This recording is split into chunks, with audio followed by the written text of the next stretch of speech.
por que a gente escolheu qual a medida certa? Eu vou mostrar para vocês uma taça de vinho. Vocês estão vendo uma taça de vinho na minha mão. Essa taça me foi presenteada pelo Dr. Humberto, uma taça especial, de titânio, cheio de coisa. E esse vinho, que depois no final ele vai comentar para vocês, ele vai dizer se é bom ou não, eu vou beber no final dessa apresentação. Chama El Pequenino. Está vendo aí, Humberto? Uhum. Consegue ver. O que é a ideia da medida certa?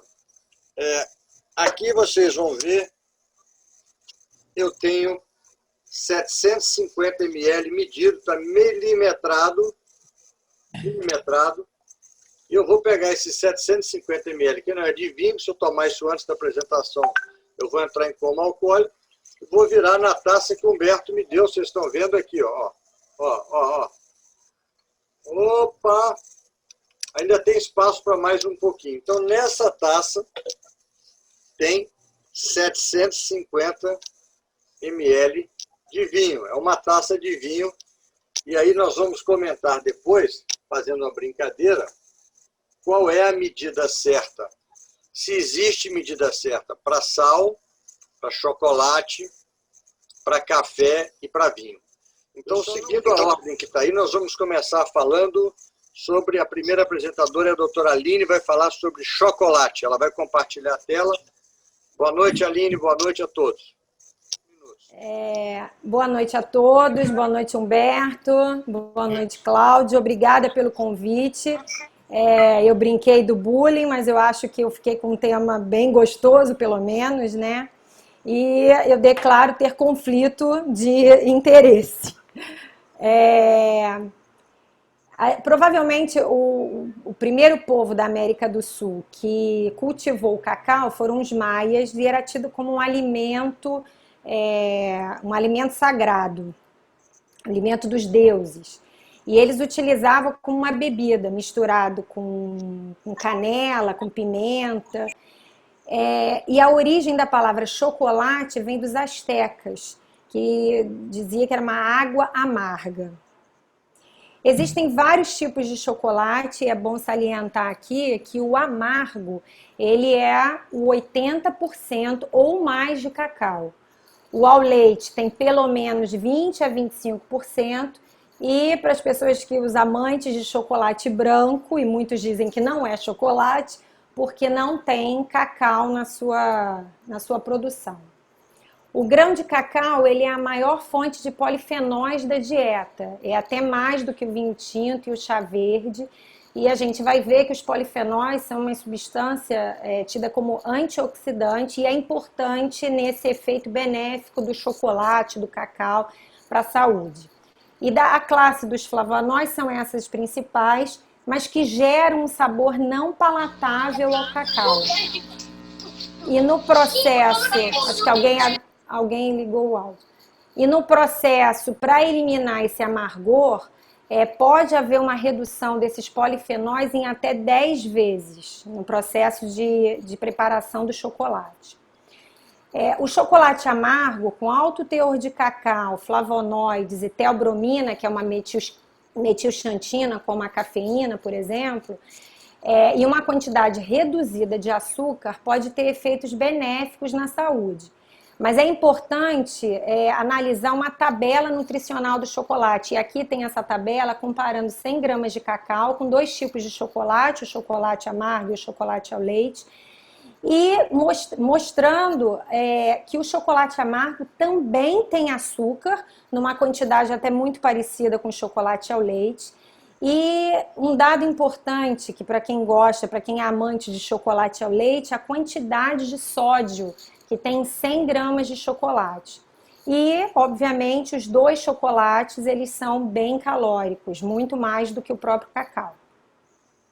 Então, assim, a gente sabe que os chocolates amargos, o chocolate ao leite, eles têm uma concentração de cafeína, uma concentração de teobromina, que até geram benefícios, mas é importante ressaltar isso que eu falei, que o açúcar ele está presente em todos os tipos de chocolate, claro que principalmente o leite e o branco, mas que os chocolates amargos, eles têm uma quantidade grande também de gordura.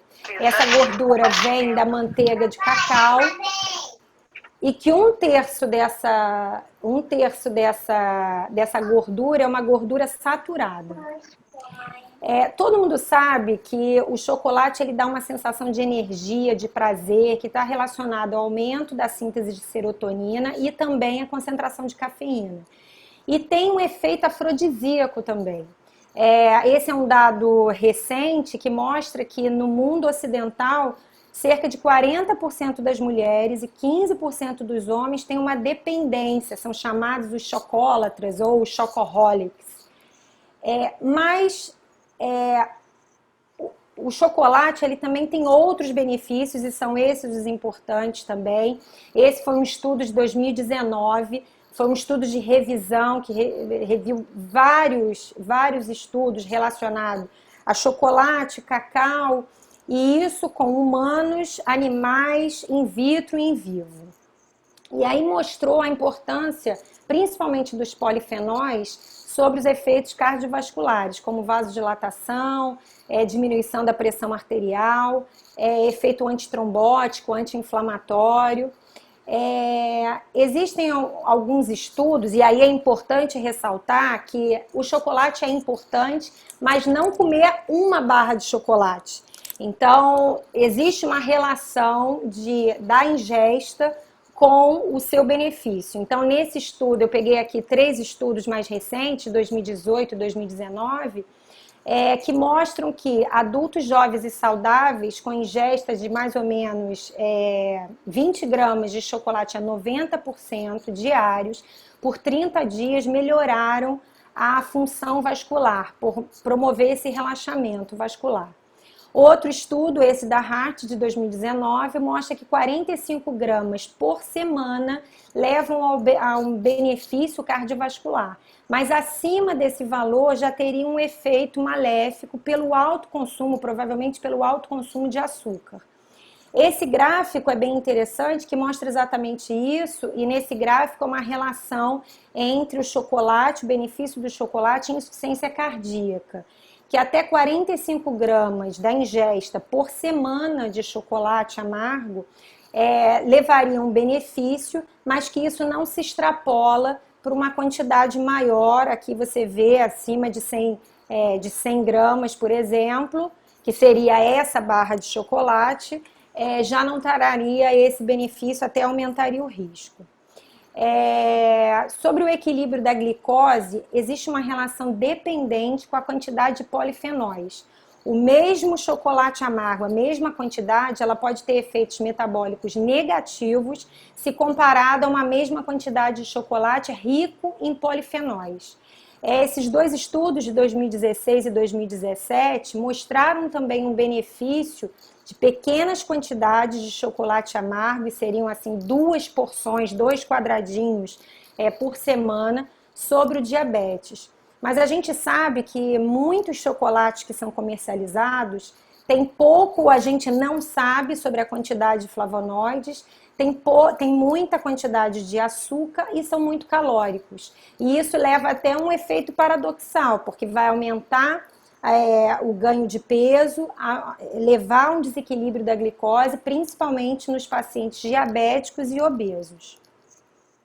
Em relação ao câncer, ainda é controverso, existem estudos que mostram uma relação da ingestão excessiva de chocolate com o desenvolvimento de câncer, principalmente coloretal e mama.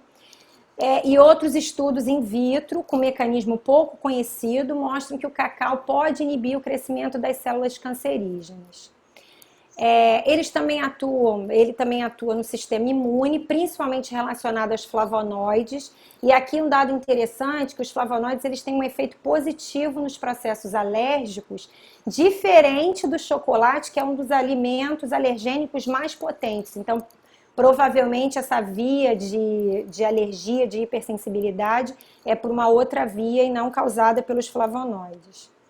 Em relação ao sistema nervoso central, existem algumas evidências de efeitos benéficos, mas ainda precisam de mais estudos maiores, prospectivos.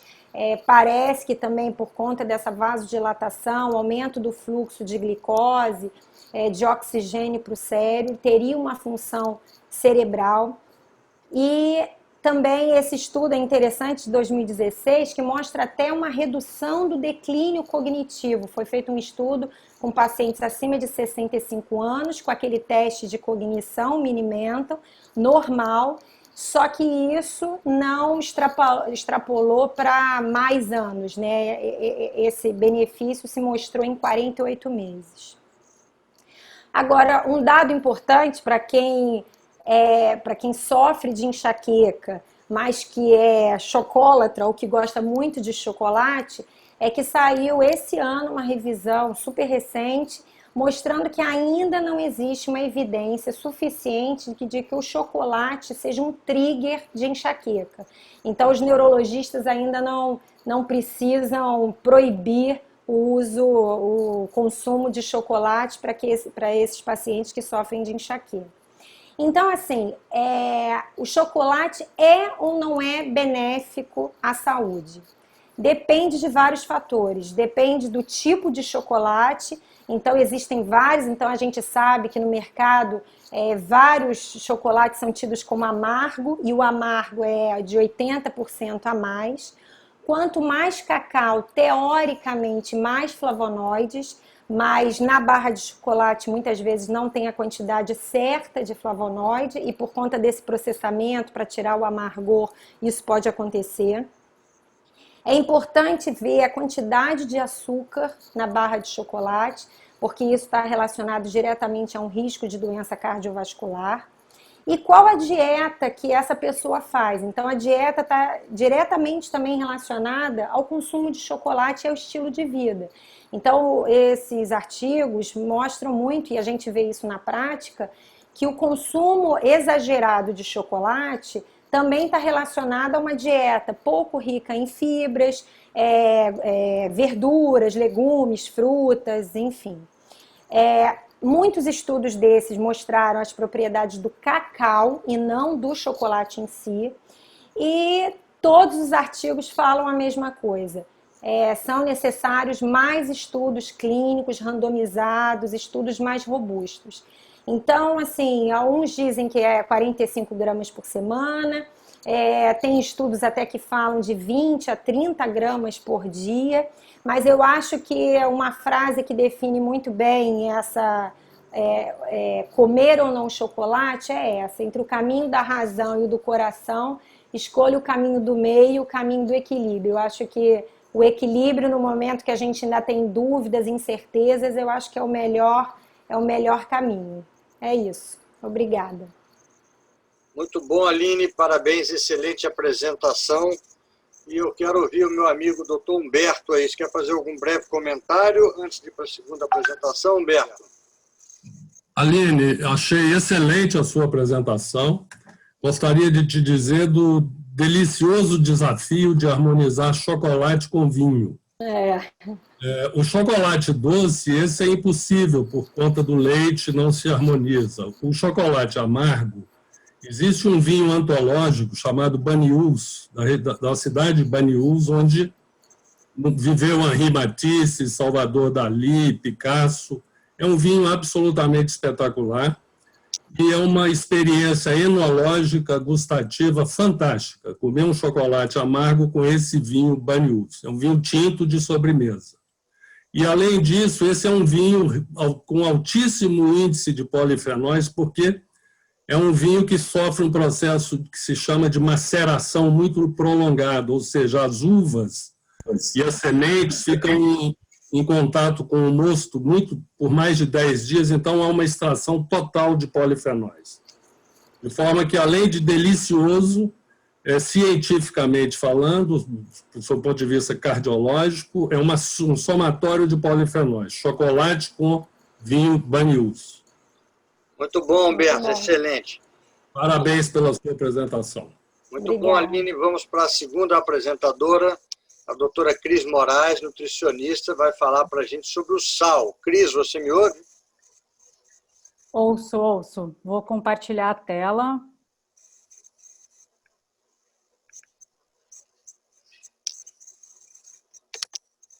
Vamos lá.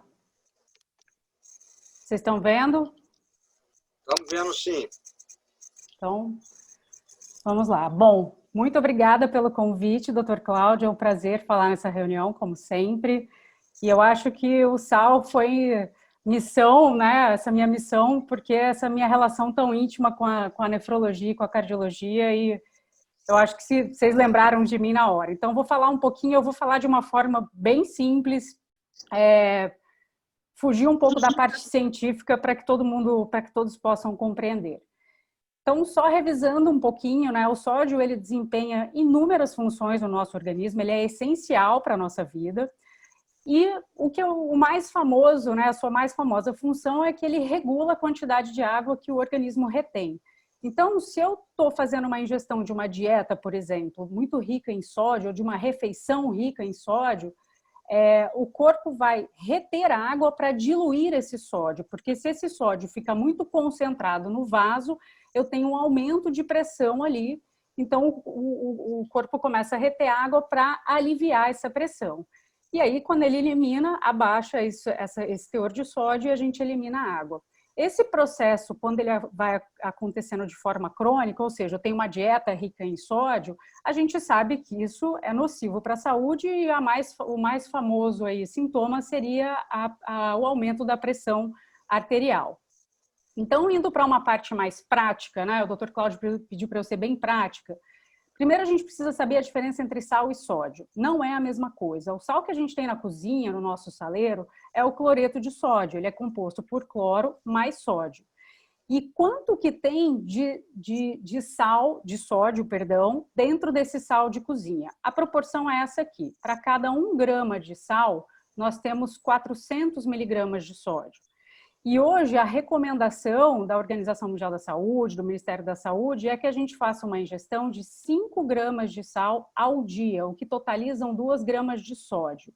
Então, se vocês quiserem fazer essa conversão na casa de vocês, né, ter uma balancinha para tentar entender qual é a quantidade de sal e sódio que vocês estão usando no dia a dia, o que a gente deve fazer? Dividir o total de sal de cozinha por 2,5. E aí eu vou ter a quantidade de sódio. E é importante a gente fazer isso para ter uma noção de quanto que a gente está usando de sódio aí no nosso dia a dia, já que a recomendação são de 2 gramas, tá? Bom, para vocês terem uma ideia, essa recomendação da Organização Mundial da Saúde, de 5 gramas, ela equivale a 1 colher de chá nivelada, não é nem uma colher de chá mais abauladinha, não.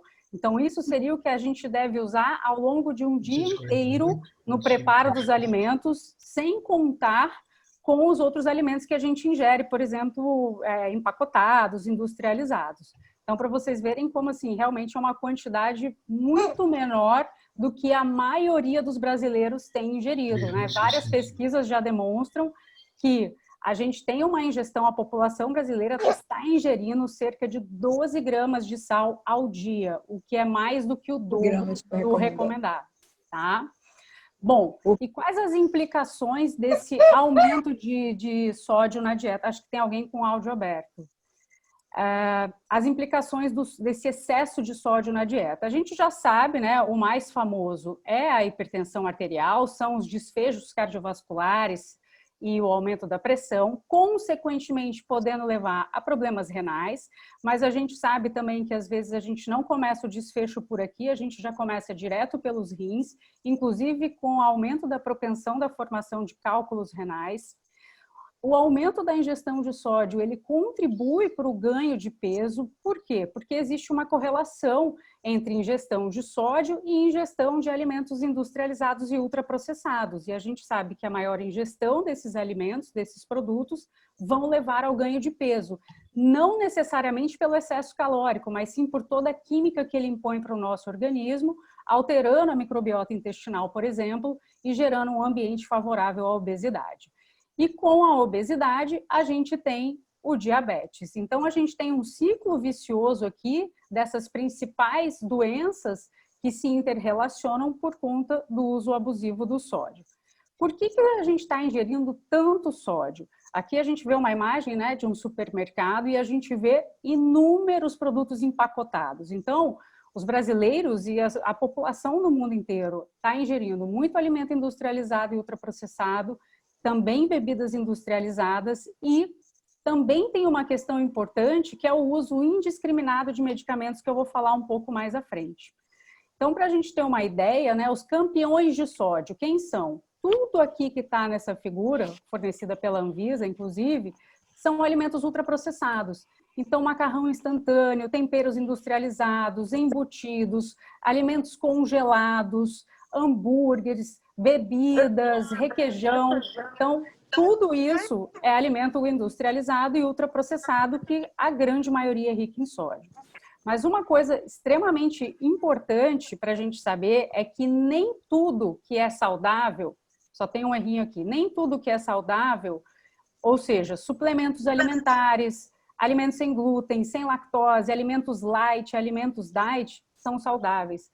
Existem muitos alimentos hoje no mercado que são os falsos saudáveis. Esses alimentos, na sua grande maioria, eles são ultraprocessados e eles trazem consigo muito sódio. Então, é um recado para vocês ficarem alerta, porque o marketing, às vezes, ele pode enganar um pouco a gente em relação ao alimento. Então, como é que eu faço para saber se eu vou lá no supermercado, eu quero entender pela tabela nutricional se aquele alimento é rico em sódio? Quando a quantidade de sódio for maior que 400 miligramas em 100 gramas do alimento. Então, eu trouxe aqui 2 exemplos para vocês. Nesse primeiro, da esquerda, a gente tem 100 gramas desse alimento, 265 miligramas de sódio. Então, ele está abaixo de 400, então é algo que a gente recomenda pensando só no sódio, tá? Nessa segunda figura, a gente tem, para 100 gramas desse alimento, 1.500 miligramas de sódio, ou seja, 3 vezes mais do que o recomendado. Então, é um alimento que já de cara eu afastaria do meu carrinho de compras. Além disso, a gente tem o sódio oculto. Quando a gente lê a lista de ingredientes dos produtos, que é muito importante, assim como a tabela de informação nutricional, quanto maior a lista e quanto menos eu conseguir pronunciar essas palavras, pior é esse produto. E a gente começa a encontrar aqui vários nomes com o sobrenome do sódio. Então, também ficar alerta à lista de ingredientes desses produtos, tá? Então, qual é o meu recado? Que a gente deve descascar mais e desembalar menos, né? Senão a gente vai ficar tendo que ler milhões de rótulos e a ideia é que a gente tenha uma ingestão baseada em comida de verdade. Além dos alimentos, que eu já falei um pouquinho dos produtos, a gente também tem que prestar atenção nesse consumo que a gente faz, às vezes, indiscriminado e crônico de medicações. Esse estudo, por exemplo, publicado, ele fala o quê?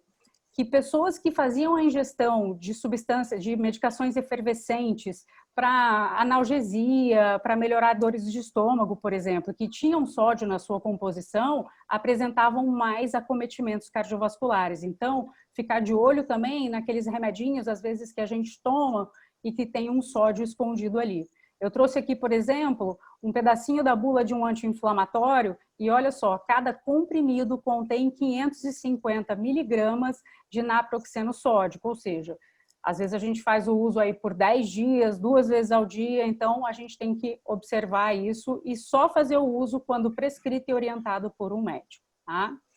Então, com que sal eu vou, né? A gente falou de sal e aí a gente tem hoje no mercado infinitas possibilidades de sal. Eu trouxe aqui os mais importantes e os que mais geram dúvidas. Então, eu trouxe aqui a quantidade de sódio em 1 grama desses sais aqui que são os mais famosos. O sal light é o que menos tem sódio, obviamente, mas a gente tem que ficar alerta, porque pacientes renais que têm retenção de potássio não podem usar esse sal, porque ele é mais rico em potássio, por exemplo. Aí a gente tem o sal marinho e o sal refinado. O sal marinho e o sal refinado é como se a gente estivesse comparando a farinha branca com a farinha integral, né? O sal marinho, ele tem um pouco mais de nutrientes, mas ele ainda assim tem uma quantidade de sódio bastante parecida aqui com a do sal refinado. O sal do Himalaia teoricamente, ele teria menos sódio, mas hoje em dia está um pouco difícil a gente encontrar um sal do Himalaia, né, que seja real. A gente tem muitos produtos aí falsificados no mercado, então também eu peço para ligarem aí um pouquinho o alerta para ver se o sal do Himalaia é de fato um sal de verdade, tá? E eu trouxe aqui como curiosidade a flor de sal, muito utilizado na gastronomia. Então a gente tem que usar realmente só para dar aquele toque final ali, porque ele é bem rico em sódio, 450 miligramas de sódio em 1 grama deste sal, tá? Então, como usar o sal na medida certa? Tentando responder a proposta desse encontro. Abusar de temperos naturais, lembrando que o sal, ele é apenas o toque final, ele é um realçador de todos os sabores que a gente juntou naquele preparo. Retirar o sal da mesa é extremamente importante, a gente tem que educar as pessoas a fazerem isso, né? A não adicionar o sal na comida quando já servida no prato. Reduzir consideravelmente os produtos ultraprocessados, eles não devem de jeito nenhum fazer parte do nosso dia a dia. A gente tem que encontrar nossos alimentos na feira, em lojas de produtos naturais. Ler os rótulos quando necessário, tabela de informação nutricional, lista de ingredientes, fazer preparos, por exemplo, como o sal de ervas, que vão realçar o sabor do sal e a gente acaba usando menor quantidade, usar medicamentos somente quando prescrito e supervisionado, ter uma alimentação baseada em comida de verdade e treinar o paladar. Quando a gente tem uma ingestão de uma dieta muito rica em sódio, até mesmo muito rica em açúcar, em gorduras, as nossas papilas gustativas, elas vão ficando como se fossem adormecidas. Então, elas vão pedindo cada vez mais dessas substâncias, seja do sal, seja do açúcar, seja da gordura. Então, a gente tem que ir reduzindo para voltar a sentir melhor o sabor dos alimentos. E era esse o recado que eu tinha para dar para todos vocês, e eu espero que a próxima compra de vocês seja um carrinho repleto de comida de verdade. Obrigada.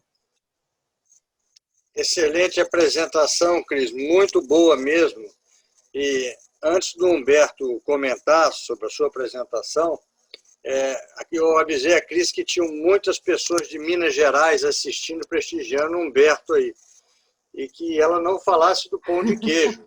Viu, César Romero? Porque o pão de queijo é um dos alimentos mais ricos. Cada 100 gramas de pão de queijo industrializado tem cerca de 750 miligramas de sódio. A Cris não falou aí do pão de queijo. Humberto, além de ser um grande gourmet e gourmand, ele gosta de aprecia e sabe cozinhar muito bem. Eu quero saber como é que ele faz com sal na cozinha.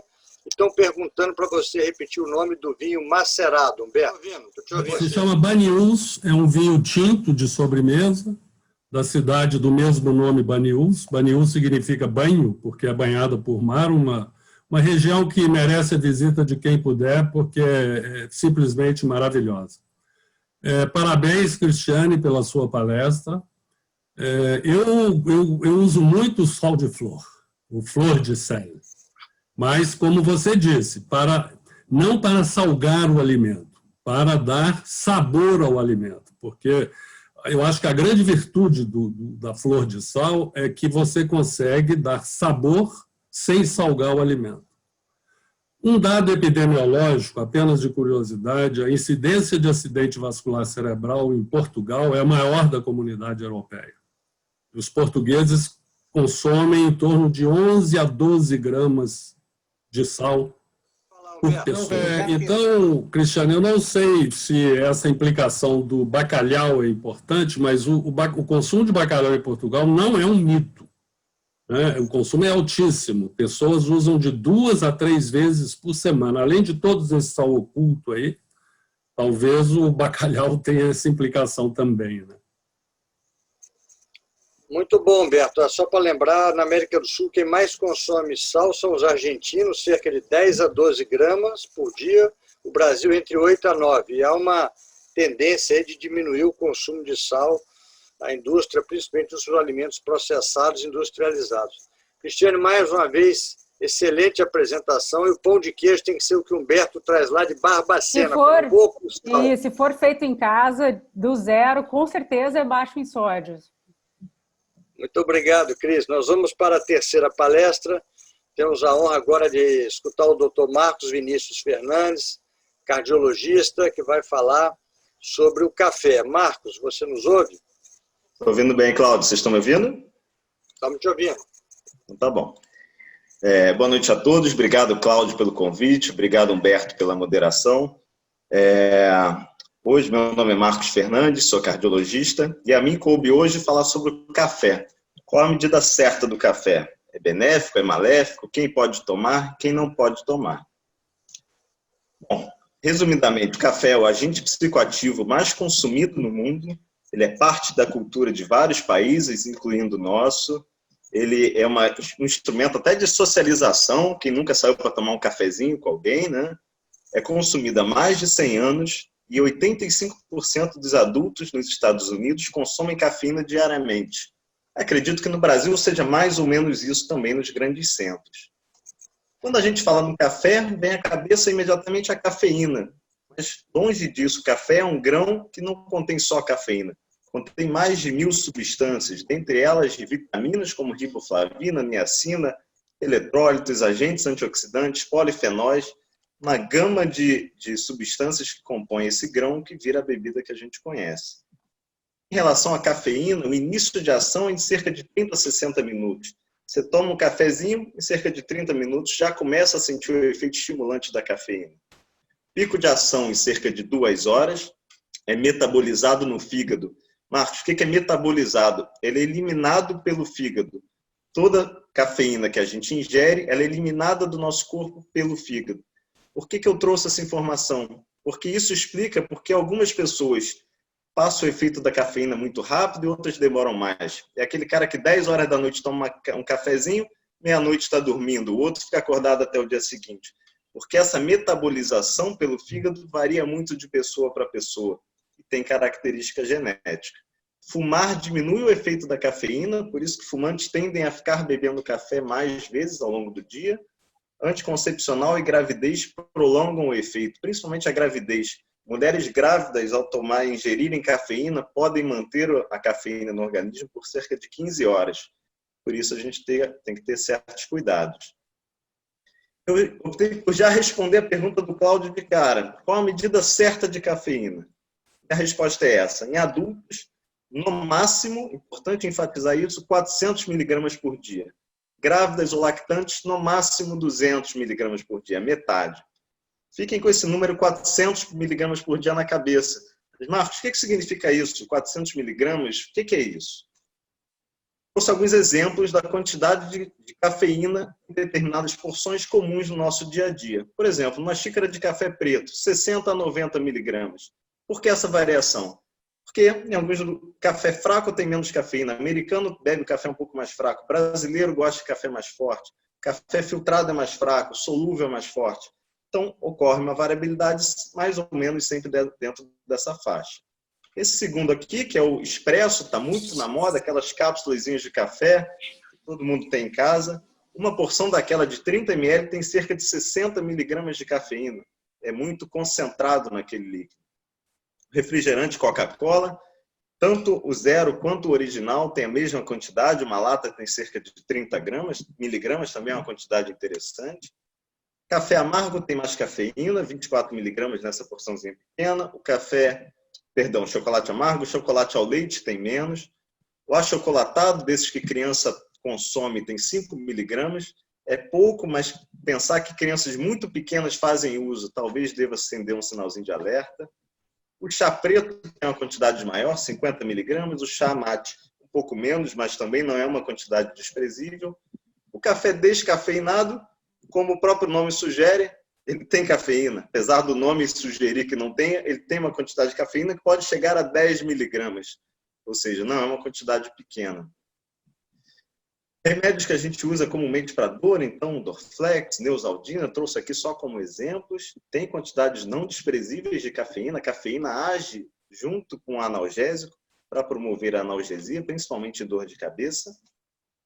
E, por último, esses estimulantes que jovens têm usado muito, por exemplo, esse Red Bull, esse Monster, que são energéticos, usam para ficar acordado, usam em festas, tem uma quantidade grande de cafeína, 80, 100 miligramas.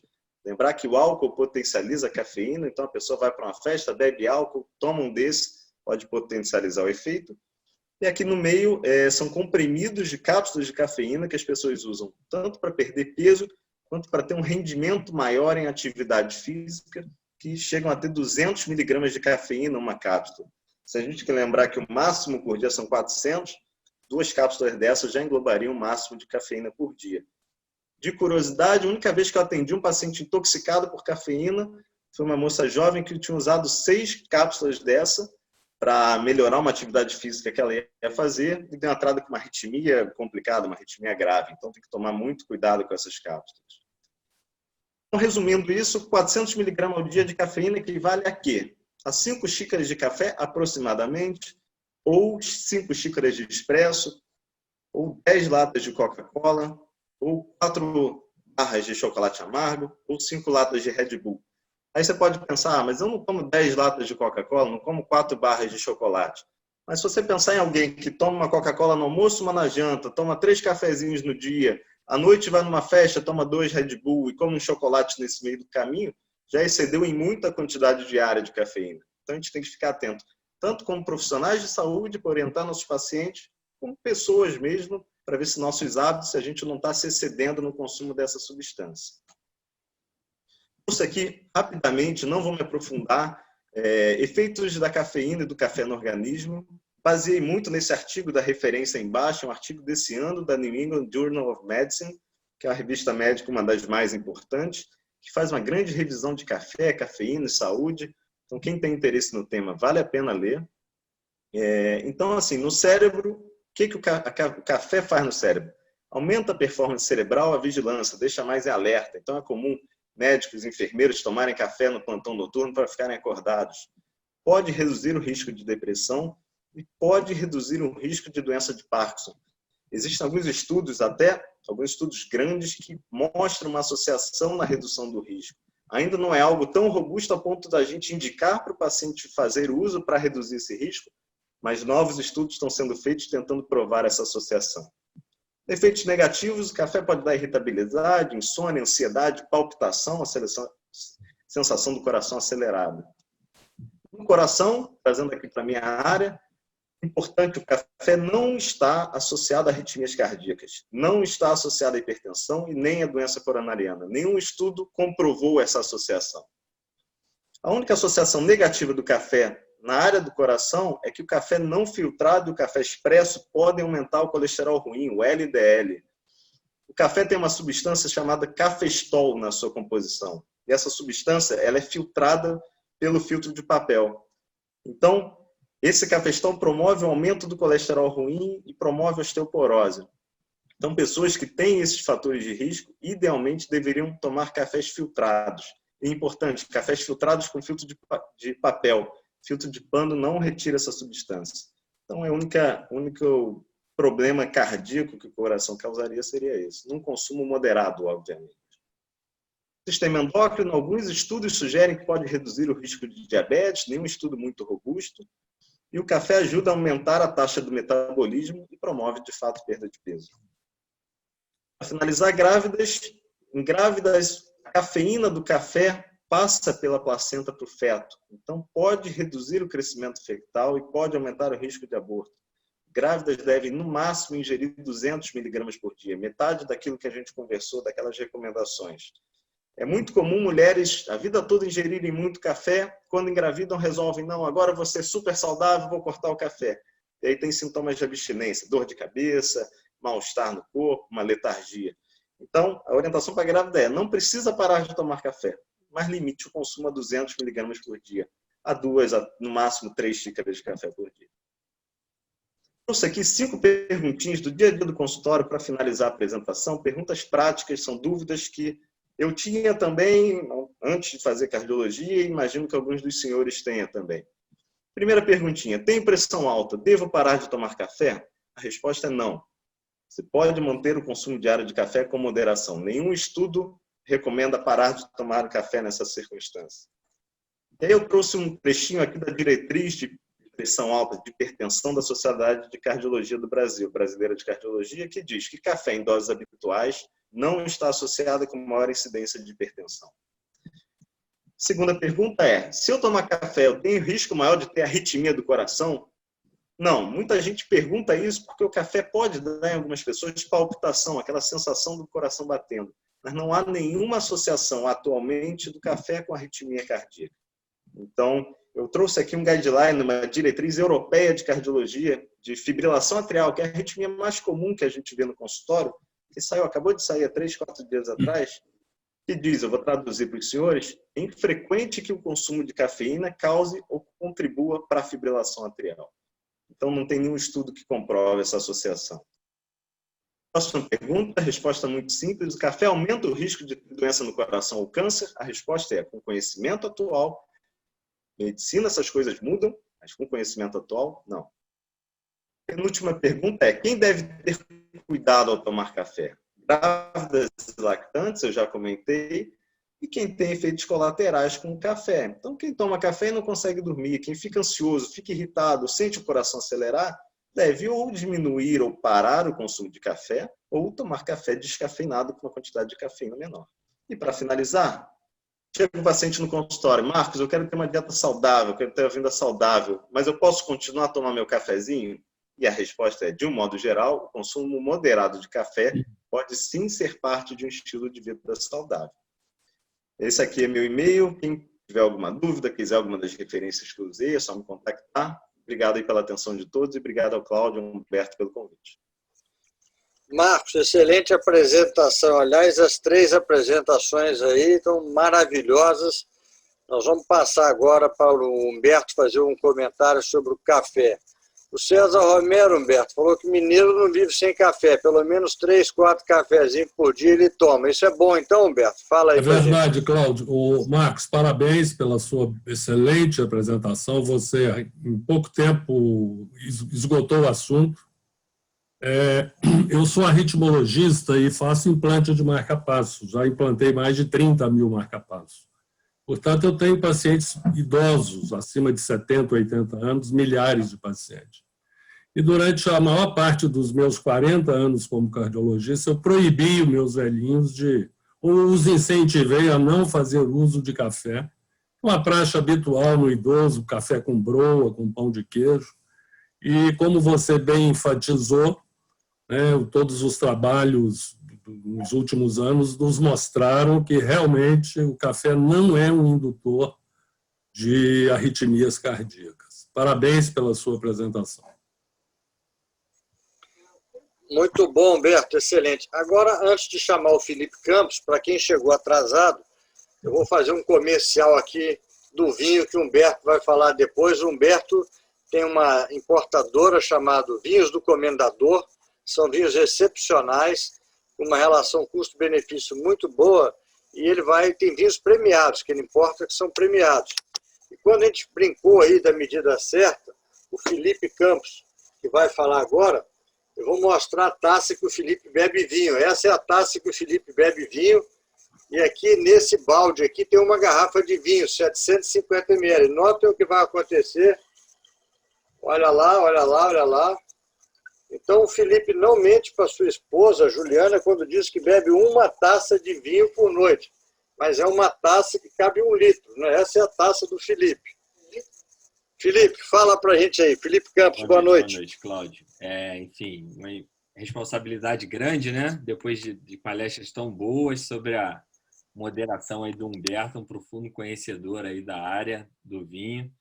Mas vou tentar ser sucinto e claro aí na minha abordagem. Vinho com a medida certa. Vamos falar um pouco de vinho, um pouco dos benefícios e malefícios da bebida alcoólica em geral. Tem alguns efeitos que são exclusivos do vinho, outros são comuns com outras bebidas alcoólicas, né? Então, os vinhos eles tiveram origem já no território onde é situada a Geórgia, o país Geórgia. A produção de vinho se iniciou antes da escrita, então a gente já tem aí, através de pesquisa, achados de produção de vinho 8.000 anos atrás. Alguns países citam a China, algumas referências citam a China, outros citam a Geórgia. E desde os tempos do egípcios e até do Irã, enfim, da antiguidade, já se usava vinho como medida medicinal, desde cuidados com ferida, tratamento de outras doenças como asma, epilepsia, transtornos do humor. E até o Hipócrates, né, que é considerado o pai da medicina moderna, também usava o vinho como tratamento de feridas, para limpeza de feridas. Isso foi evoluindo para os soldados romanos, que tomavam vinho para evitar diarreia nas guerras, avançou por toda a sociedade ao longo desse tempo. E em 1992 foi publicado no Lancet esse artigo que gerou muita repercussão e gera ainda até hoje, né, que é o chamado paradoxo francês, que foi um estudo observacional, como a maioria desses estudos relacionados à bebida alcoólica e a vinho, que mostrou um índice de mortalidade de referência a infarto menor nos franceses, mais próximo aos povos asiáticos, aos japoneses e aos chineses, comparado aos americanos e aos ingleses, mesmo ele tendo um índice de consumo de gordura saturada de 14% a 15% da dieta, que seria um padrão, enfim, de maior risco cardiovascular. Isso gerou muito debate, muito interesse na população e deu um boom na venda de vinhos aí no início da década de 90, já que muita gente vinha migrando para a cerveja. Então, pessoas começaram a consumir vinho pensando aí numa receita da longevidade, enfim, depois com a dieta mediterrânea também. Em 2017, foi publicado esse outro estudo observacional também, que não dá para a gente afirmar muita coisa, mas um gerador de hipótese, mostrando o benefício do consumo leve de álcool comparado às pessoas que não consumiam, dando esse formato parecido com a curva do chocolate, que a Aline mostrou também, com uma curva em formato em J, né? Pessoas que tinham um consumo leve a moderado tinha uma menor taxa de mortalidade, principalmente mortalidade cardiovascular, comparado às pessoas que não consumiam e, obviamente, dependendo de um limiar, essa curva ia ascendendo, aumentando o risco dessa pessoa. Eu não vou fazer muito suspense, não. Já vou passar logo para a dose recomendada aí pelas diretrizes, pelas sociedades.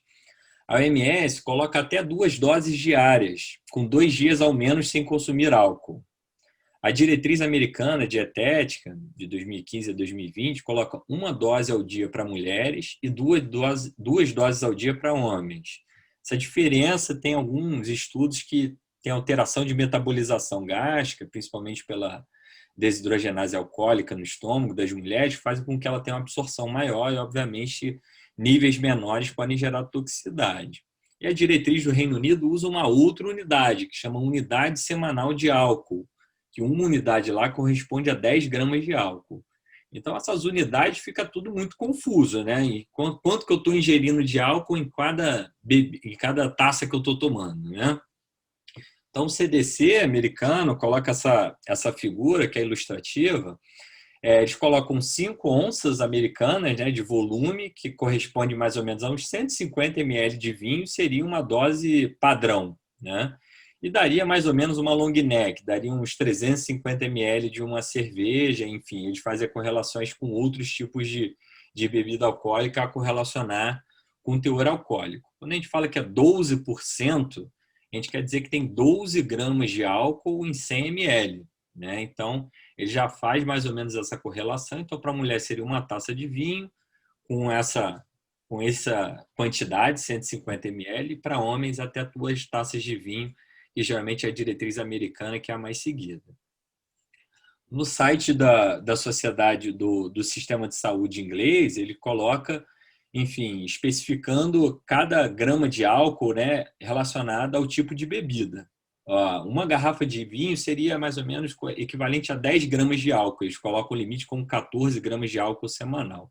Então, seria uma dose de quase uma garrafa e meia semanal.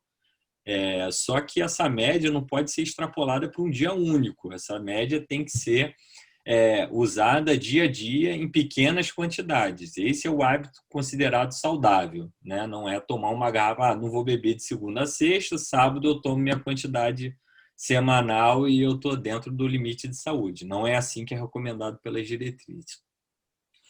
Os componentes do vinho é composto de água, açúcares, etanol, ácidos e os fenóis, os polifenóis, que a Aline já falou também no chocolate, né? Que é dividido em 2 grandes grupos, os flavonoides e os não flavonoides.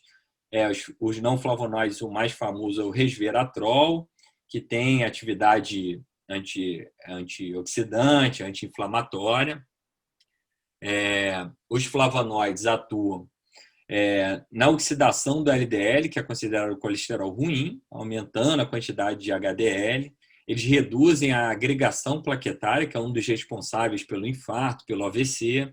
Diminui o dano endotelial, que é uma camada dos nossos vasos, que está relacionada também a AVC e infarto, e tem propriedade anti-inflamatória e antioxidante. E é isso que é considerado o mecanismo protetor cardiovascular desse tipo de bebida.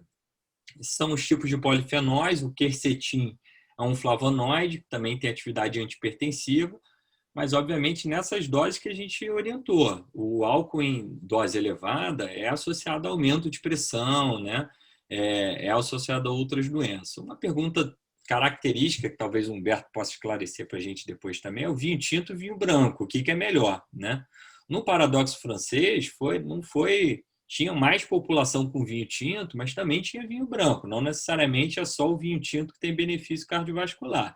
O vinho branco tem outros tipos de substâncias que podem fornecer benefícios também. Em estudos assim, comparando eles cabeça a cabeça, a gente não tem essa superioridade tão clara, já que são, como a gente falou, são estudos observacionais que são limitados para a gente fazer esse tipo de comparação.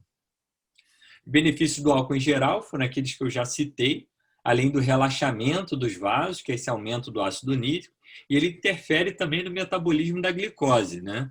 Aumentando a sensibilidade da insulina, promovendo a entrada da glicose para dentro da célula. Então, isso faz com que tenha menos risco de diabetes também nessa dose orientada. O álcool não é isento de malefícios, a gente pode ter aumento de infecções pulmonares, defeitos nas gestantes, redução da imunidade, diversos tipos de câncer, cirrose, arritmias, insuficiência cardíaca, que é o coração cansado, o coração dilatado. Esse estudo, publicado nessa revista britânica, que é famosa, tentou quantificar essa quantidade de álcool que a gente ingere em relação ao cigarro. Falando assim, eles fizeram uma pergunta provocativa. Quantos cigarros contém uma garrafa de vinho, né? Então, isso especificamente relacionado ao câncer. O cigarro tem outros tipos relacionados que fazem mal à saúde, não só o câncer, mas quis comparar só o câncer, né? Para mulheres, por conta do risco do câncer de mama, uma garrafa de vinho semanal equivale ao risco de câncer equiparado a 10 cigarros semanais. Para homem, 5 cigarros semanais. E ele mostra isso aqui através do gráfico, o risco relativo de você ter câncer ao longo de toda a vida com uma garrafa de vinho, metade aí dos 10 cigarros, e para mulheres equivalentes. E os cânceres mais variados, e o que chama a atenção nas mulheres é principalmente o câncer de mama, né? O binge drink, né, que é o consumo excessivo de álcool, que é acima de 5 doses para homem, 4 doses para mulher, num único dia. Você tem aumento de risco de morte súbita, tem aumento de risco de infarto, tem aumento de risco de arritmia. Então, o consumo tem que ser realmente moderado, né? Então, e além do risco de morte traumática. A morte relacionada ao álcool tem uma estimativa de 3,3 milhões, né, por ano de mortes relacionadas ao álcool, principalmente população jovem, de 15 a 49 anos, relacionada à morte violenta, mostrando essa importância da moderação. Grupos que nunca devem ingerir álcool, né? Adolescentes, pessoas que têm dificuldade de controle de compulsão, pessoas que utilizam certos medicamentos, profissões de risco e gestantes pelo risco ao feto. Esse outro estudo apresentado no American Journal of Medicine, já tem mais ou menos uns 12 anos, mostrou que pessoas que adquiriam o hábito de beber tardiamente, entre 45 e 64 anos, tinham uma redução importante dos eventos cardiovasculares em 4 anos. Isso não teve benefício em mortalidade, mas pode ser pelo pouco tempo de observação. E os iniciantes em vinho tiveram mais benefício do que em relação a outros tipos de bebida alcoólica. E essas pessoas, provavelmente pela maturidade e às vezes até pelo nível socioeconômico e outras variáveis, raramente excediam o limite do consumo moderado, que são as 2 doses diárias. Para concluir, pessoas que não fazem um consumo de bebida alcoólica, de vinho, não devem fazer isso especificamente buscando aumentar a longevidade ou buscando uma saúde. A Organização Mundial de Saúde recomenda: não existe dose de álcool segura, existem certos tipos de câncer, independente da dose, você tem maior risco. Essas medidas de compensação não são válidas, né? A gente tem que realmente ter além do uso da bebida, outros hábitos de vida saudável. E eu sei que o Cláudio gosta bastante dessa frase aqui. A vida é muito curta para beber vinho ruim, né? Então a gente deve beber melhor, beber pouco e beber melhor. É isso, gente. Obrigado. Parabéns, Felipe. Excelente apresentação. Fechou com chave de ouro e passou a bola para o grande cardiologista e conhecedor de vinhos aí, Humberto. Humberto, com os seus comentários, por favor. Meus parabéns, uma bela apresentação. Queria fazer alguns comentários. Algumas coisas têm mudado nos últimos anos. Primeiro, uma homenagem ao Dr. Serge Renaud, que foi quem descreveu o pai do paradoxo francês. Não era um sensacionalista, foi um grande epidemiologista, respeitado no mundo inteiro. Foi o primeiro médico a relacionar fenômenos obstrutivos cardiovasculares com formação de coágulo. Até então não se conhecia esse fato, atribuía-se à gordura. Foi o primeiro epidemiologista a fazer um trabalho de intervenção de dieta no famoso estudo de Lyon, no Lyon Heart Trial. Atualmente, o grande pesquisador é um médico inglês chamado Roger Corder, da Queen University, em London, Queen Mary University. Ele pesquisa muito, é muito sério, muito respeitado no mundo inteiro. Algumas novidades surgiram com relação ao resveratrol. Hoje sabe-se que ele tem uma importância quase que nenhuma. A quantidade de resveratrol no vinho tinto é muito pequena para que se obtenha um efeito protetor antioxidante. As procianidinas, que são 1000 vezes mais frequentes no vinho tinto do que no resveratrol, essas sim, é que permitem que a gente possa ingerir uma quantidade muito menor de vinho e obter fatores protetores, porque 300 ml, de acordo com a OMS, não é uma quantidade desprezível. Chegar em casa às 7, 8 horas da noite, após um longo dia de trabalho, e ter a possibilidade de tomar 300 ml de vinho é bastante generoso, é uma taça generosa de vinho. Então, assim, o verdadeiro paradoxo francês que esse Roger Corder tem descrito é numa região no sudoeste da França que se chama Gers, departamento de Gers, onde se produz vinhos com a uva Tannat. E lá é o maior número de idosos acima de 90 anos por 100 mil habitantes na França. É uma discrepância imensa. Esses vinhos produzidos lá, são vinhos chamados Madiran, tem uma quantidade excepcionalmente grande de polifenóis. Eles produzem, não é qualquer vinho que tem proteção cardiovascular. Esses vinhos modernos, frutados, aveludados, com poucos taninos, sem tanino, pouca distringência, esses têm um protetor muito pequeno. Então, tem vinho e vinho. O vinho feito à moda antiga, como se faz nessas regiões, e como se está tentando voltar a fazer agora, com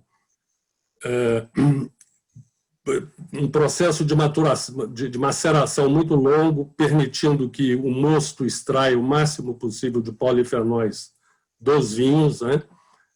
Vinhos de grande altitude, isso tem tido uma grande implicação, porque quando o vinho é produzido acima de 500, 600 metros de altitude, a incidência de raios ultravioletos é muito intensa.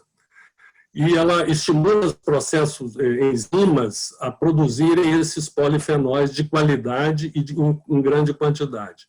Além disso, esses vinhedos de montanha, eles são muito mal irrigados, porque a chuva bate e escorre rapidamente, então a vinha, a videira, ela tem que produzir raízes de 30 a 40 metros, e com isso ela consegue oligoelementos, consegue uma quantidade de taninos muito maior. Então, tudo isso é muito importante. Agora, eu acho que eu ainda não sei como fazer isso. Tem um colega nosso que participou de uma meta-análise agora, de um trial agora muito grande, em 2015, envolvendo mais de 300 mil pacientes. Ele se chama Álvaro Avezum, é paulista, ele é lá do Instituto Dante Pazanese de Cardiologia. Ele é especializado em epidemiologia, cardiologia e bioestatística por uma universidade canadense. Eu não o conheço, eu sou ex-residente do Dante Pazanese, mas não o conheço pessoalmente. Eu vou tentar, é um projeto que eu tenho em mente, de procurá-lo para ver se ele consegue desenhar um estudo para mostrar o grande benefício do vinho na alma, não no coração. Eu acho que isso é possível, com questionários de comportamento, porque quem bebe vinho... Eu assisti há poucos dias uma entrevista com Charles Aznavour, enquanto ele era vivo, e o médico dele, ele foi ao médico, o médico perguntou, o senhor está fazendo uso de bebida alcoólica? Ele falou, não, doutor, eu só bebo vinho. Então, na Europa, existe esse conceito de que, tanto que a taxação de imposto na Europa, os impostos sobre vinho, não é sobre bebida alcoólica, é um imposto de alimento, por isso que o vinho lá é muito mais barato. Agora, claro, com todas esses aconselhamentos de quantidade que você fez. Parabéns pela sua apresentação.